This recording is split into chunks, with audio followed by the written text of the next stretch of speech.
ഇന്നത്തെ അക്ഷരം പഠിക്കുന്നത് എങ്ങനെയാണ്? ഒരു കഥയിലൂടെയാണ്. ഇതാണ് കിച്ചു, ഇതാണ് അച്ചു. അച്ചുവും കിച്ചുവും സ്കൂളിലോട്ട് പോകുമായിരുന്നു കേട്ടോ. കിച്ചുയുടെ കയ്യിൽ കുടയുണ്ട്, അച്ചുവിൻ്റെ കയ്യിൽ കുടയില്ല.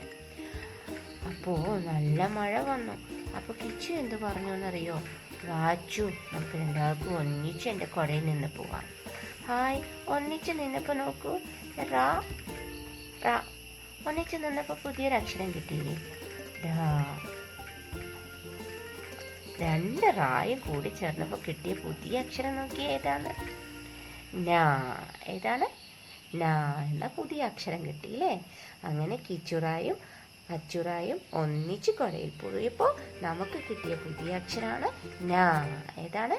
നാ. ഇതൊന്ന് നമുക്ക് എഴുതി നോക്കാം കേട്ടോ.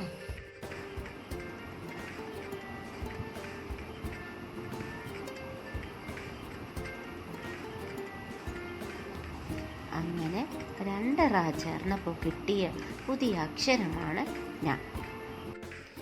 പേരൻസിൻ്റെ സഹായത്തിൽ കല്ലോ കടലയോ ഇലകളോ ഒക്കെ ഉപയോഗിച്ച് ഇതുപോലെ ഞാൻ ഉണ്ടാക്കി കൊടുക്കാം.